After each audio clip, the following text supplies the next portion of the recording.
aya masezerano ntabwo ari aya mbere ashyizwe mu mukono hagati ya guverinoma y'u Rwanda na guverinoma ya Kongo cyangwa se n'izindi parties muri iyi myaka 25 ishize, kubera ko hari amasezerano ageze nko ku 10 yashyizwe mu mukono kuva 1999, kandi ayo masezerano hafi ya yose ntabwo yubahijwe na leta ya Kongo. Donc hari experience yacu dufite yuko tuzi neza ko guverinoma ya Kongo itajya yubahiriza amasezerano. Icya kabiri nuko n'ubu ngubu twari mu biganiro i Washington kugira ngo turebe ko twashakira amahoro akarere. Guverinoma ya Kongo tuzi ko kuri tera hari iburasirazuba bwa Kongo bagikomeza kuzana intwaro nk'utu tudege twitwara bita attack drones, hari ibifaru bikiza bagitumiza mu bihugu bya Aziya, ndetse hakaba n'abandi bacanshuro baje. Ibihe byiza nshuti mukunzi wa ibyegeranyo Empire, wowe tubana umunsi ku munsi, reka nkubwire ngo uri w'agaciro kuri twe. Niba ari ubwa mbere ugeze ahangaha ku byegeranyo Empire, reka nkubwire ngo kura subscribe ukore kunzogera kugira ngo uzajye ushaka kugenda ubona amakuru yizewe kandi ujyabonere ku gihe. Munyemerere tugaruke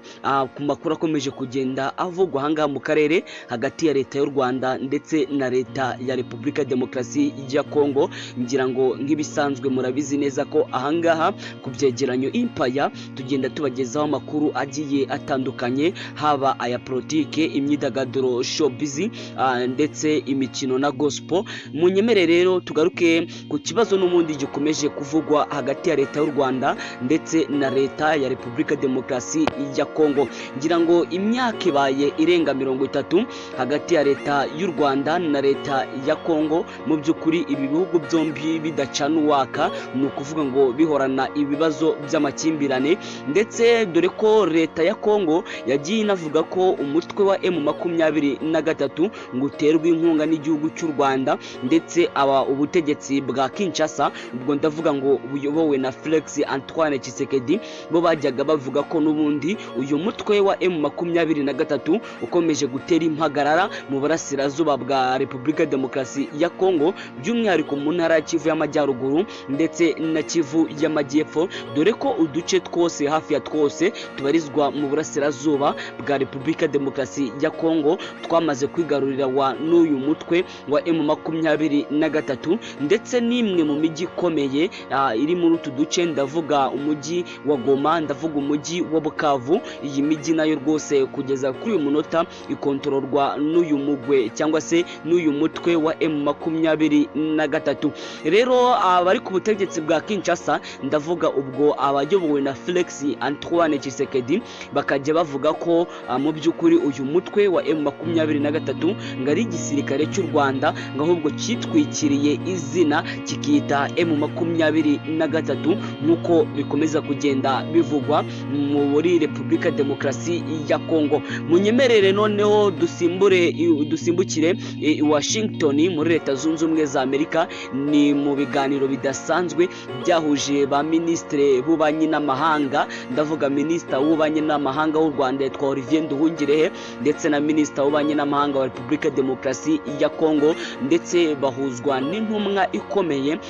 ya minister w'ububanyi n'amahanga n'ubundi wa Leta Zunze Ubumwe za Amerika, ndetse na Donald Trump nka perezida wa Leta Zunze Ubumwe za Amerika, biga ku kibazo n'ubundi cy'umutekano mu karere u Rwanda ruherereyemo, by'umwihariko hagati ya Repubulika Demokarasi ya Kongo ndetse n'igihugu cy'u Rwanda. Ibihugu byombi biri Washington muri Leta Zunze Ubumwe za Amerika bumvikanye amasezerano y'amahoro, ndetse abaminisita bombi b'ububanyi n'amahanga ruhagarariye u Rwanda na minisita w'ububanyi n'amahanga Repubulika Demokarasi ya Kongo waruhagarariye Kongo muri ibyo biganiro bumvikana ko basinyanye amasezerano y'amahoro ndetse n'ubutwererane n'ubuhahirane. Ni amasezerano adasanzwe yasinyiwe i Washington muri Leta Zunze Ubumwe za Amerika, ndetse na Donald Trump perezida wa Leta Zunze Ubumwe za Amerika yatangaje ko hanyuma y'intambara y'isi ya kabiri yamaze igihe kirekire, avuga ko indi ntambara yabayeho ikomeye ngari intambara yaberaga muri Repubulika Demokarasi ya Kongo. Si ibyo gusa, dore ko Donald Trump yavuze ko intambara imaze iminsi itutumba cyangwa se kutumvikana kumaze iminsi hagati y'igihugu cy'u Rwanda na Kongo, yatangaje avuga ko ibyo ngibyo bimaze gushyirwaho iherezo, avuga ko ibyo ngibyo rwose bimaze gushyirwaho akadomo. Ni amagambo akomeye cyane uyu nguyu Donald Trump, perezida wa Leta Zunze Ubumwe za Amerika, ubwe yitangarije mu kiganiro n'itangazamakuru muri White House. Amakuru ahari rero ngira ngo twatangiranye ijambo rigufi cyane ryatangajwe na minisita cyangwa se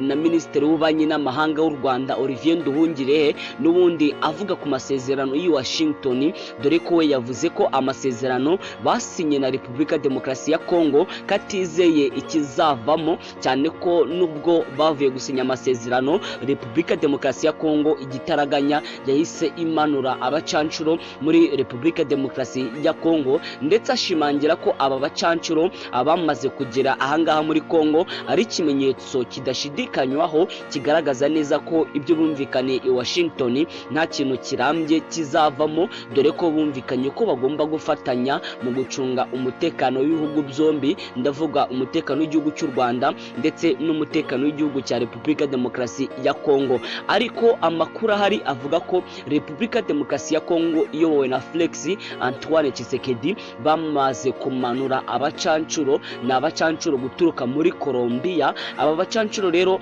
bamaze kugera ku butaka bwa Repubulika Demokarasi ya Kongo i Kinshasa. Ibi rero Olivier Nduhungirehe, minisitiri w'ububanyi n'amahanga, akavuga ko ibi ngibi bishobora kuba ari ikimenyetso gikomeye cyane kigaragaza ko Kongo ititeguye kuba yareka intambara cyangwa se ititeguye kuba yareka imirwano ahangaha mu karere u Rwanda ruherereyemo, kandi agaragaza neza ko iyo muri Kongo hatari umutekano byanga byakunda no mu Rwanda ntago baba batuje, kuko burya umunyarwanda aciye umugani ngo burya inzu y'umuturanyi n'ishya uzabirye urimenge, kuko nawe iyawe urebye nabi yafatwa. Rero ibi ngibi bikagaragaza neza ko kuba Kongo ikomeza kugenda igaragaza ibikorwa byo kwitegura intambara n'imirwano ahangaha muri Repubulika Demokarasi ya Kongo, ndetse ngo biraca amarenga bidashidikanywaho ko ibi ngibi mu by'ukuri byaba birimo birategura intambara,